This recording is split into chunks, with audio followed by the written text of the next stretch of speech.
Ok, j'adore ce sujet. 10 manières intelligentes de protéger tes mots de passe de n'importe quel type de cyberattaque.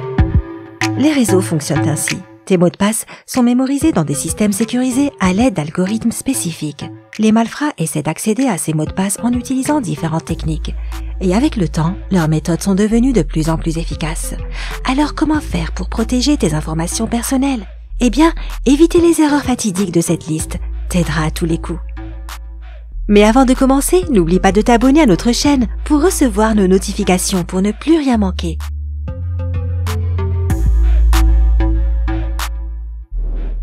Numéro 10. Les mots de passe Wi-Fi non sécurisés. Il n'y a rien de plus commode que de trouver un réseau Wi-Fi ouvert. Oui, et bien sache qu'il n'y a rien de plus dangereux non plus.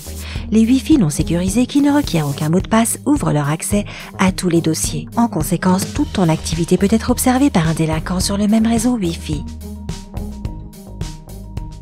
Et c'est ainsi que l'intrus peut obtenir et garder tes informations privées et de valeur, comme ton numéro de carte bancaire, tes emails, tes photos personnelles et surtout, tes mots de passe.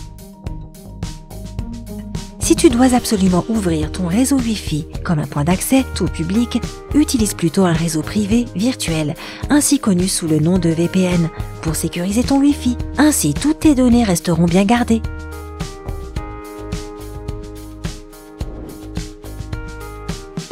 Numéro 9. Un cryptage trop faible et un routeur Wi-Fi sans PIN. Si tu ne sais pas ce qu'est un cryptage trop faible, ne t'inquiète pas. Assure-toi juste de toujours utiliser le protocole WPA. On utilise ce mot pour Wi-Fi Protected Access, accès protégé au Wi-Fi en français. Et c'est un système assez puissant pour empêcher tout délinquant d'avoir accès à tes informations personnelles. Garde en tête que ce réglage peut être modifié sur la page web du routeur. Le protocole WEP, qui veut dire Wide Equivalent Privacy, est bien plus faible, donc essaie de ne pas t'en servir.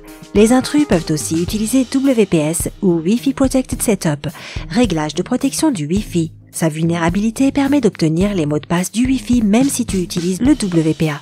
Pour éviter cela, désactive simplement la méthode d'authentification WPS sur la page web de ton routeur et tu seras tiré d'affaire. Numéro 8. Les sites non sécurisés. Nous connaissons tous le danger potentiel de ces sites qui ne nous inspirent pas confiance et pourtant, inexplicablement, nous cliquons dessus en pensant que rien ne nous arrivera si on ne le fait qu'une seule fois. Faux! Les signes sans le symbole du cadenas sont vraiment suspicieux et peuvent être utilisés pour obtenir toutes sortes d'informations provenant de ton ordinateur sans ton autorisation. Cela arrive grâce à l'aide d'un MIM, aussi connu sous le nom d'attaque de l'homme du milieu ou Man in the Middle Attack en anglais. Pour faire simple, l'attaquant relaie et modifie en secret la communication entre deux individus qui croient correspondre entre eux directement. De plus, si tu vas sur un site qui requiert une authentification comme les sites de banque, cherche la barre verte à côté du cadenas vert. Cela t'indique que la page web est sécurisée. Numéro 7. Les programmes inconnus. Il en va de même pour les programmes inconnus. Même si tu les télécharges, si tu leur ouvres l'accès à tes informations, ne serait-ce qu'une fois, les chances pour que tes informations personnelles soient enfreintes sont élevées. Autoriser des programmes avec lesquels tu n'es pas familier ou dont tu n'as jamais entendu le nom peuvent sérieusement endommager la sécurité de ton ordinateur.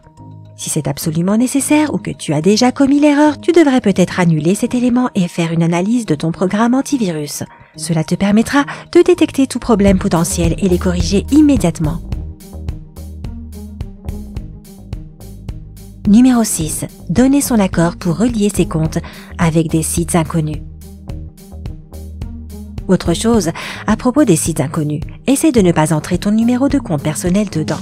Relier ton compte Facebook et ton compte Twitter à une page suspicieuse est une autre méthode privilégiée pour autoriser le site à obtenir tes informations privées qui peuvent facilement se retourner contre toi.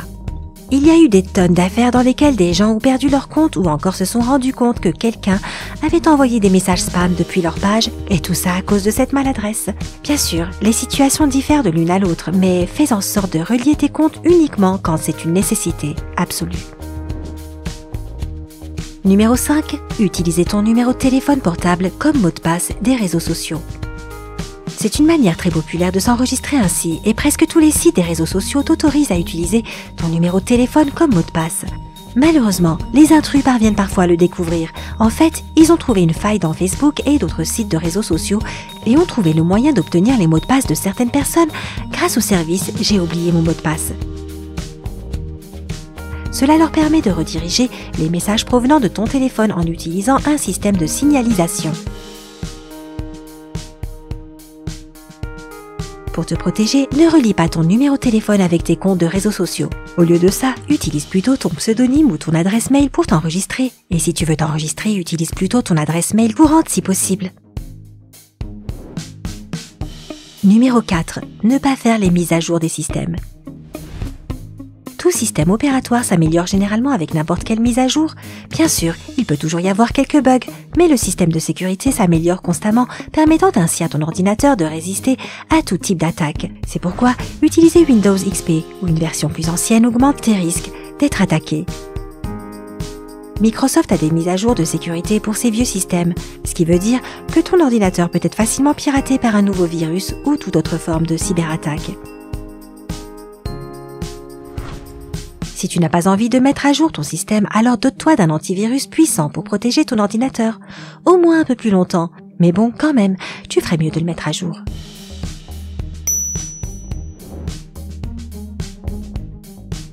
Pas de sandbox. Dans le monde des logiciels, une sandbox est un environnement strictement contrôlé où différents programmes peuvent être menés à bien.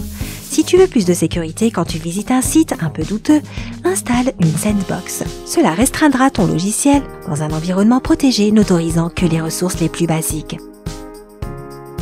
Une sandbox peut aussi arrêter toute permission additionnelle que les sites essaient d'obtenir, comme l'accès à tes dossiers d'ordinateur ou ta webcam.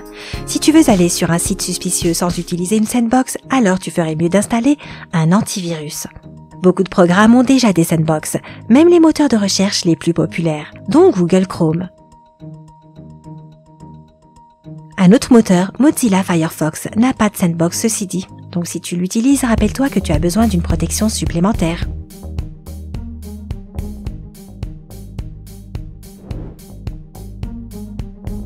Numéro 2. Les emails et pièces jointes suspects. Beaucoup de pirates utilisent un SMTP, ce qui veut dire Simple Mail Transfer Protocol.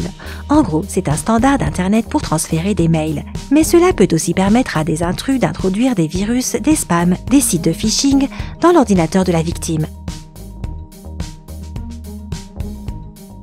C'est un peu différent si tu utilises des systèmes tels que Gmail ou Yahoo Mail. Ils utilisent leur propre protocole pour accéder à tes comptes de messagerie sur leur propre serveur de courriel. Mais ils utilisent un SMTP lorsqu'ils envoient ou reçoivent des messages provenant de l'extérieur de leur propre système. Te protéger de cette situation est simple. N'ouvre pas des pièces jointes inconnues et ne pense même pas à ouvrir des emails qui ressemblent fort à des spams. Au lieu de cela, analyse d'abord le fichier en utilisant ton logiciel antivirus et vérifie toujours l'expéditeur du mail. Mieux vaut faire un petit effort maintenant, plutôt que de regretter ta paresse plus tard.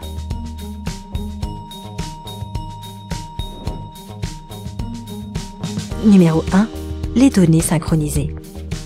Ces jours-ci, les intrus ont recours à toutes sortes de méthodes pour attaquer des serveurs. Il existe des DOS, aussi appelés Distributed Denial of Service Attack. Les attaques de l'homme du milieu et tout un autre tas de méthodes sont utilisées pour obtenir l'accès à tes informations et aux mots de passe.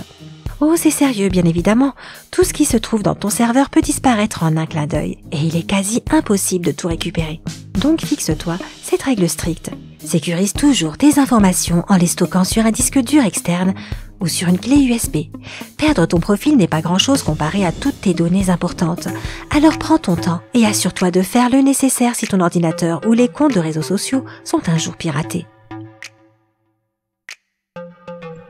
La plupart des attaques pirates surviennent parce que les gens négligent des règles très simples de sens commun. Pèse toujours le pour et le contre avant de les appliquer. Est-ce vraiment inévitable? Si la réponse est oui, ne sois pas surpris d'expérimenter des répercussions peu agréables.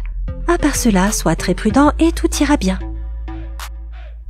Et toi, connais-tu d'autres astuces pour coincer des pirates? Dis-nous dans les commentaires ci-dessous. Et n'oublie pas de partager cette vidéo avec tes amis et ta famille afin que chacun sache comment protéger ses informations et données privées. Rappelle-toi de nous suivre sur YouTube et on te dit à très vite.